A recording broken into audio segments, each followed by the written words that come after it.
Καλημέρα σας, κύριε Τέτρης. Πρώτον, θα μου μιλάς στον ελληνικό. Και δεύτερον, όταν ο Γιουλάτος παίζει Metal Gear, δεν έχω καιρό για κουβέντα. Οκ. Ήρθα απλά να σε ελέγξω. Ακολούθα το δάχτυλό μου. Ξέρεις, απλά δεν εμπιστεύομαι κανέναν. Κανένα πρόβλημα. Είσαι εντάξει.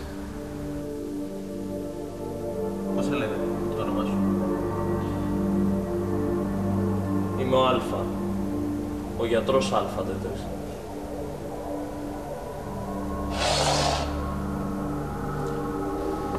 Πάρε. Είσαι ο επικεφαλής? Όχι. Ο Γάμα. Ο γιατρός Γάμα. Αυτός είναι ο πρώτος. Κατάλαβα. Ξέρεις, υπάρχει μια θεωρία για το Τέτρις. Ότι αντιπροσωπεύει την κοινωνία. Είμαστε όλοι μας κομμάτια του. Διαφορετικά, αλλά το κάθε ένα για το δικό του σκοπό. Έτσι γινόμαστε ένα. Ισότητα. Σωστή κοινωνία. Ξέρεις, έχω ακούσει και μια άλλη εκδοχή. Την εκδοχή του γιατρού Γάμα. Πως όλοι μένουν στα τουβλάκια, στον απλό κόσμο.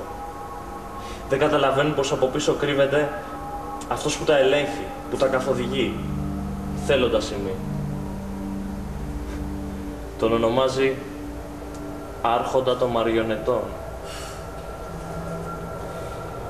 Εσύ τι προτιμάς? Εγώ.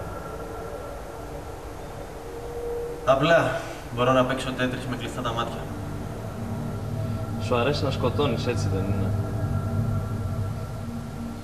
Εγώ απλά μπορώ να παίξω Τέτρις με κλειστά τα μάτια.